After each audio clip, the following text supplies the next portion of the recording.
Have you ever noticed how everything feels like it's spiraling all at once? Rising food prices, water shortages, more heat waves, even outbreaks of new diseases.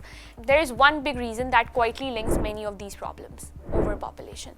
Now, this isn't about blaming people for existing. It's about how our growing numbers are putting more and more pressure on our planet with limited resources. Let's break it down. Think about this. In Indonesia, people who once lived near dense cool forests now walk through empty, cleared out land.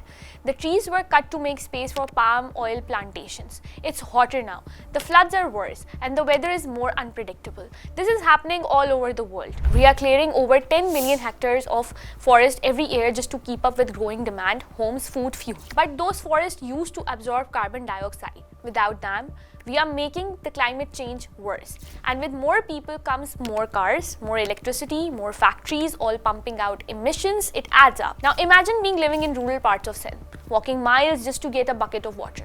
And not clean water, just the only water available. As the population grows, we need more water, more land, more food, but those resources are not limited. Fresh water is running out in many places. Soil is losing nutrients. Farms are producing less. The demand is shooting up, but the supply is not. That's what overpopulation looks like, when the basic things we depend on start falling short. Now let's talk waste. More people, more rubbish. It's that simple. In Karachi, monsoon drains overflow every year.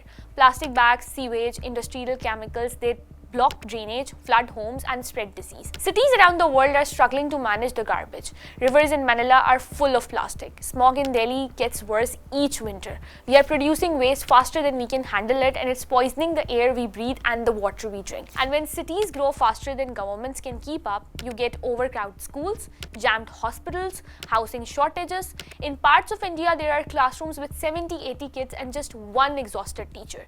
That's what happens when infrastructure can't match population growth. Jobs become harder to find, inequality grows, and poverty becomes harder to escape. Now imagine two farming communities, both relying on the same shrinking river. Crops are falling, tempers rise. In places like Ethiopia or Yemen, fights over land and water have turned violent. Overpopulation fuels competition, and sometimes that spills into conflict. And when a whole region is struggling to provide the basics, political instability is never far behind.